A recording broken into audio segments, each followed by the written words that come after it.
So essentialism is one of those ideas that has blurred edges in its definition. It suffers from the malady of attempting to quantify a qualitative by moving beans from one jar to another and pretending that it captures the ubiquity of causation that continues to happen between some beans in separate jars. We're just doomed to fail using containment type measures to define reality. The more I think about it, our application is similar to what a computer would try to do. We're acting digitally on our own reality. We try to become more and more precise, and we have AI in development. It seems that AI will carry human failure with it, as it will still be trying to quantify a qualitative the same way humans do.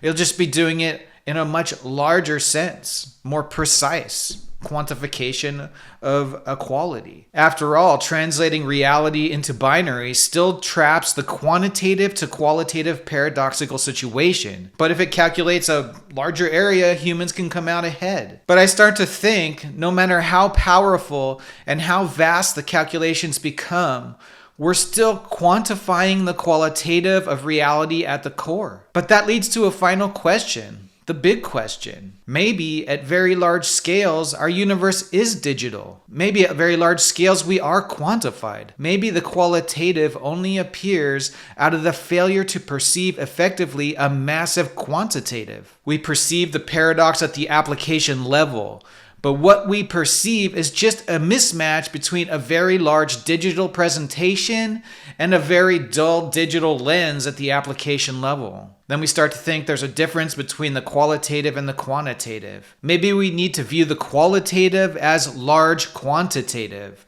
Then the infinite regress disappears at ground level, and we just understand that it's all finite, macro-finite and micro-finite. Then when we have to apply language to reality to define concepts like essentialism, we can understand that the two jars we are putting beans into to define a subject are doomed to fail because the jars and beans cannot simply be precise enough in their essence to capture the truth of a macro-quantitative. That is as close to nonsense as I've ever come. Let's talk about essentialism.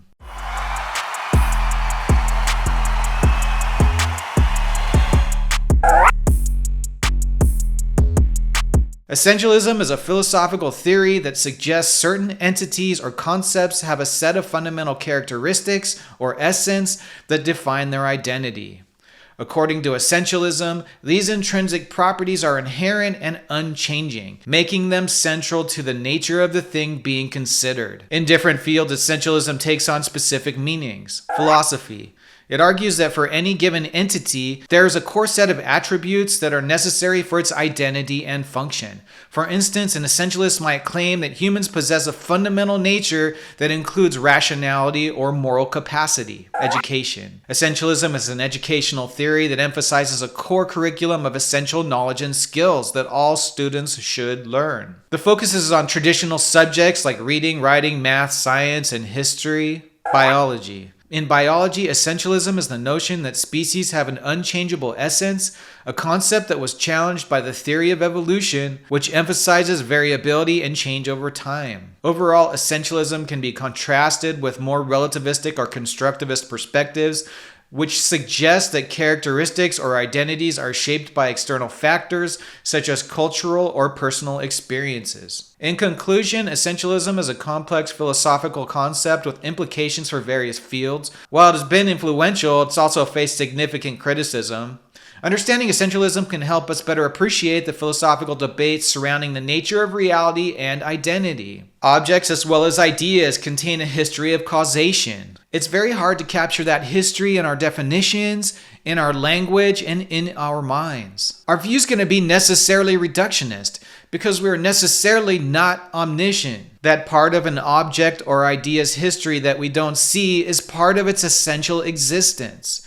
Understanding that cause completely, as well as all the causes of the causes, to a degree, is the true context of which that object or idea exists. So take time to apply this to evolution of life and humanity. All the branches of the evolutionary tree are contained as a historical coagulation in your evolutionary essence. All the billions of lives that have led to your existence in a linear fashion, which is something crazy to think about, are locked up in the deterministic evolutionary stages of your emergence. You share those evolutionary developments with everybody around you to a degree. How much of what you think of as you has emerged from these deep evolutionary developments? How much of what you consider to be you, or what you consider to be your identity, is a near identical cause in everybody you see around you?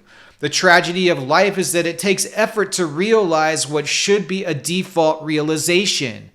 Since the default is obsession with difference, we'll never shake the violence and division. All we can do is do our best to try to get people to teach themselves and be fair with themselves. If you like this kind of philosophical subject matter, help us grow the channel by liking the video and subscribing to the channel.